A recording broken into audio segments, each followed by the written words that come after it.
अब ध्यान से सुनेंगे। जीवों में क्रोमोसोम की संख्या में वृद्धि या क्रोमोसोम के सेट में वृद्धि को पॉलीप्लॉइडी कहते हैं। यहाँ थोड़ा समझ लिया जाए तब आगे बढ़ेंगे। हमारे शरीर में क्रोमोसोम की संख्या 23 जोड़ा है। अगर उससे एक अधिक हो जाए या एक जोड़ा, एक सेट अधिक हो जाए, दोनों स्थिति को समझ लीजिए। क्रोमोसोम जितने भी, किसी भी जीव में जितना क्रोमोसोम है उसकी संख्या में वृद्धि या उसके सेट में वृद्धि, सेट मतलब XY, इस प्रकार का सेट है, इसमें वृद्धि हो जाए तो इसी को पॉलीप्लॉइडी या बहुगुणिता कहते हैं। हिंदी इसकी है बहुगुणिता। यह एनिमल में कम देखा जाता है, जंतुओं में यह कम देखा जाता है, लेकिन प्लांट्स में अधिक देखा जाता है। पौधों में पॉलीप्लॉइडी ज्यादा दिखाई देता है। एनिमल्स में पॉलीप्लॉइडी के कारण क्रोमोसोमल डिसऑर्डरनेस, गुणसूत्रीय विकार से संबंधित रोग हो जाते हैं, परंतु प्लांट्स में ये लाभदायक होते हैं। इसकी महत्वपूर्ण भूमिका है। गेहूं, ईख, तंबाकू आदि पॉलीप्लॉइडी प्लांट हैं। क्यों हैं या समझ लीजिए इसको। गेहूं में क्रोमोसोम की संख्या भिन्न भिन्न होती है। किसी प्रजाति में 14, किसी में 18, किसी में 42। इस प्रकार से जो संख्या भिन्न भिन्न हो रही है वो पॉलीप्लॉइडी को ही सूचित करती है, क्योंकि 14 के जगह पर बढ़ करके 18 हो गया, गुणसूत्रों की संख्या में वृद्धि हो गई। इस प्रकार से पॉलीप्लॉइडी द्वारा गेहूं की आजकल उन्नत किस्मों का उत्पादन किया जा रहा है। काफी उपयोग किया जा रहा है कृषि क्षेत्र में पॉलीप्लॉइडी का। बायोटेक्नोलॉजी ने पॉलीप्लॉइडी को विकसित किस्म बनाने का एक आधार बना लिया है, और खास के गेहूं, तंबाकू, ईख आदि की फसलों में इसका प्रयोग करके काफी उत्पादन बढ़ाया जा रहा है। इन्हीं को कोई प्रश्न पूछना हो तो आप पूछ सकते हैं।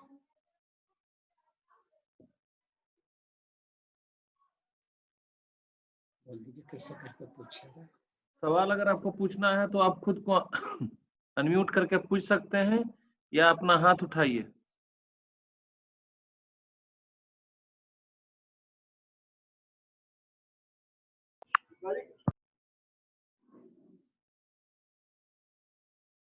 किसी को कोई सवाल है तो आप पूछ सकते हैं, या अपना हैंड रेज करें। मोर में जा करके हैंड रेज का ऑप्शन है, तीसरा ऑप्शन, हैंड रेज करेंगे तो मुझे मालूम हो जाएगा कि आप सवाल पूछना चाहते हैं। समझ चुके हैं सब लोग? चलिए आगे। बहुत अच्छी बात है। अगले प्रश्न पर मैं आ रहा हूं। पॉलीप्लॉइडी के बाद जो दूसरा आज का प्रश्न है, शॉर्ट नोट है, आप लोग सब म्यूट हो जाना। ठीक है, आप लोग सब पॉलीप्लॉइडी में देख लीजिए। कॉमन व्हीट में 42, टोबैको में 48, पोटैटो में 48, बनाना में 27, इसी प्रकार से स्ट्रॉबेरी इत्यादि है जिसमें अलग अलग पॉलीप्लॉइडी के लक्षण देखे जाते हैं, यानी गुणसूत्रों में विभिन्नता देखी जाती है। ये सामने कुछ फ्रूट्स हैं, कुछ प्लांट्स हैं, उसको देख लीजिए आप। सर 6 and 4 and ये सब क्या है? क्या बोल रहे हैं? वो उस फिगर में 6 and 4 and ये सब क्या था? वो गुणक है, उसके गुणक से एक n जितना n है देखिए बराबर कितना आ गया। देखिए 6n बराबर 42 हुआ। गुणा कीजिए कितना से हो रहा है, n का मान निकल जाएगा। 42 भागा 6 कीजिए, कर लिए? समझ गए? ये तो छोटी सी बात है। इतना कमजोर गणित लेके बायोलॉजी पढ़ रहे हैं। सब में n का वैल्यू अलग अलग है, सबका वैल्यू अलग अलग हो रहा है, उसको देख लेना। सर एक समस्या है सर। हाँ हाँ, सर पॉलीप्लॉइड सर क्या होता है, नहीं पता हमको। पॉलीप्लॉइडी बहुगुणिता है। गुणिता माने गुणक, एक से ज्यादा गुणक हो जाए तो उसको बहुगुणिता कहते हैं। मतलब एक से अधिक गुना दिखाई देता एक है। से अधिक गुना अगर दिखाई दे रहा है, अब देखे थे ना 14 बता रहा था एक में, फिर 42 बता रहा था, तो गुणक हो रहा है ना, है ना। 14 28 चौतिया 42, 3 गुना हो गया था। तो इस प्रकार से गुणक में रहने वाले गुण को पॉलीप्लॉइडी या बहुगुणिता कहते हैं। और क्रोमोसोम, जीवों के क्रोमोसोम की संख्या में जो वृद्धि हो रही है, चाहे उसके सेट में, सेट समझिए जोड़ा जो रहता है उसमें वृद्धि होती है, उसी को पॉलीप्लॉइडी कहते हैं। यही ध्यान में रखना। अब है लियोट्रॉफी, पी साइलेंट इसमें है, लियोट्रॉफी। इसको बहुप्रभाविता कहा जाता है, हिंदी में बहुप्रभाविता। जब कोई एक जीन एक से अधिक गुणों को प्रभावित करे तो ऐसी स्थिति को लियोट्रॉफी या बहुप्रभाविता का। देखिए, कोई एक विशेष जीन एक ही काम के लिए, एक ही गुण के लिए उत्तरदायी होता है, ध्यान रखना है। लेकिन वही जीन अगर एक से अधिक गुण को दिखा रहा है, एक से अधिक गुण का प्रभाव डाल रहा है, तो जो स्थिति बनती है उसी को बहुप्रभाविता या लियोट्रॉफी का। यही परिभाषा है, इस पर ध्यान देना जरूरी है।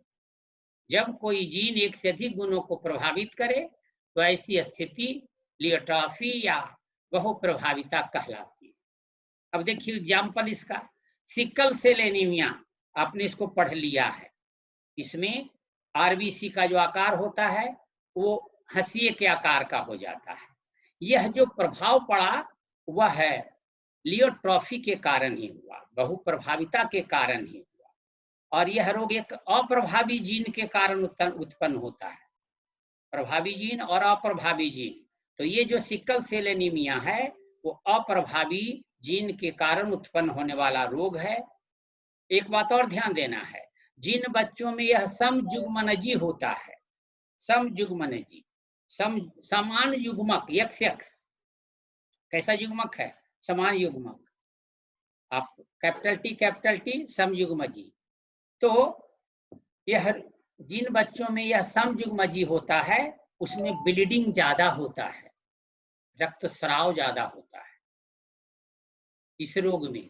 अतः वे ज्यादा दिन जिंदा नहीं रहते, वो मर जाते हैं।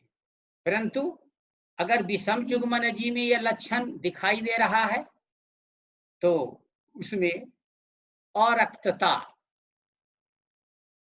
यानी रक्त की कमी हो जाती है, तो ये जीवित रहते हैं। इनमें रक्त प्रवाह भी अगर होता है बहुत कम होता है, इसलिए जिंदा रहते हैं। फिर से एक बार, जब कोई जीन एक से अधिक गुणों को प्रभावित करे तो ऐसी स्थिति को बहुप्रभाविता या लियोट्रॉफी कहते हैं। सिकल सेल एनीमिया इसका उदाहरण है। और कुछ सवाल, किसी को प्रॉब्लम? ऐसे हम जानते हैं हमारे बच्चे बहुत ध्यान से सुन रहे हैं, इसलिए जब ध्यान से सुनेंगे तब तो फिर मेरा टेक्निक और आपका सोचने का अंदाज, पढ़ने का तरीका सब सोल्व कर देगा। Don't worry. और इन सारे प्रश्नों को फिर दोहराया जाएगा क्लास में, बोर्ड पर, मैं बार बार बता दे रहा हूँ। लॉकडाउन की स्थिति है इसलिए कुछ काम चलता रहे, पढ़ाई जारी रहे, इसीलिए व्यवस्था की गई है। धन्यवाद देते हैं शंकर सर का, जिन्होंने बहुत सहयोग किया है।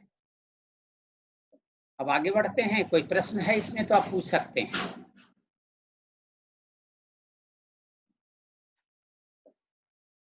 अगला प्रश्न आ गया, जीन लाइब्रेरी। लाइब्रेरी माने तो पुस्तकालय होता है, लेकिन पुस्तकालय नहीं समझ के इसको स्टोर समझिए। स्टोर, जहां जीन को जमा किया जा सकता है, रखा जाता है, सुरक्षित रखा जाता है।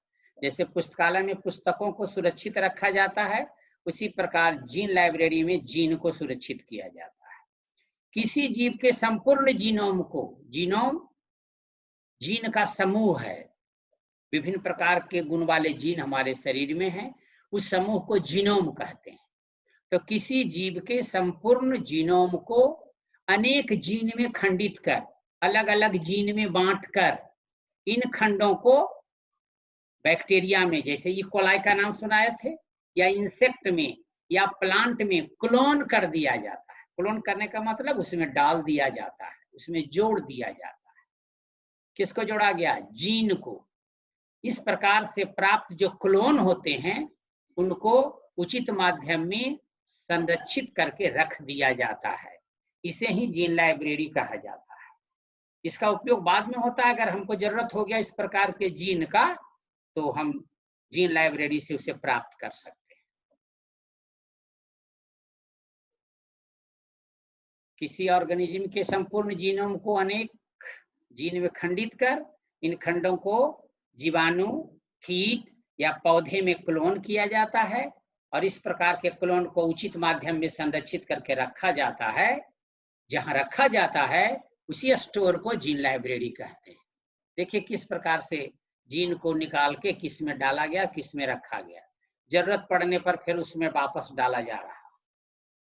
जीन लिया गया, ट्रांसफर किया गया होस्ट सेल में, इसको उससे फिर ट्रांसफर हो जाने के बाद इसको जो होस्ट सेल था, बैक्टीरिया हो या प्लांट हो, उसको सुरक्षित किया है। देख लीजिए टेस्ट ट्यूब में, परख नली में, और उसमें वो विकसित होते रहता है, सुरक्षित रहता है। और जब जरूरत पड़ गया तो इसको फिर उसमें डाला जाता है, उसके डीएनए को इसमें डाला जाता है।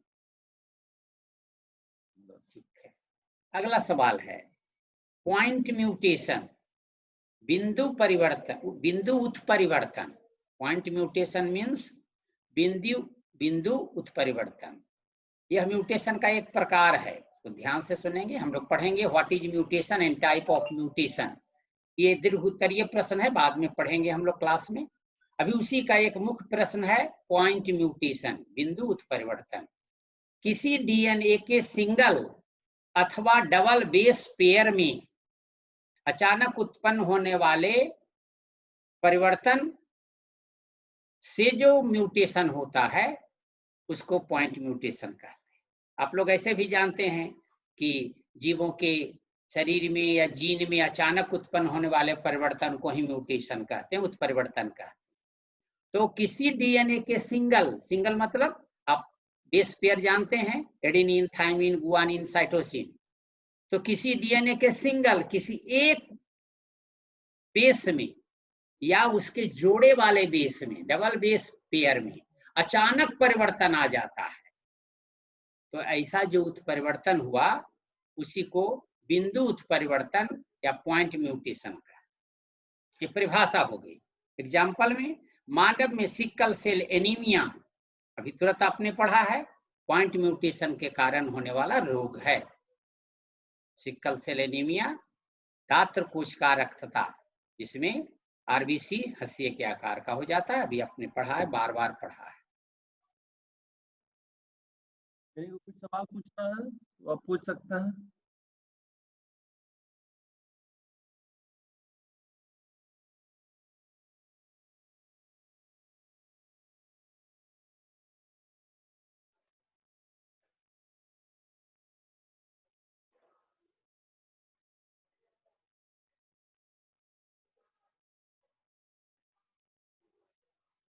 No sir.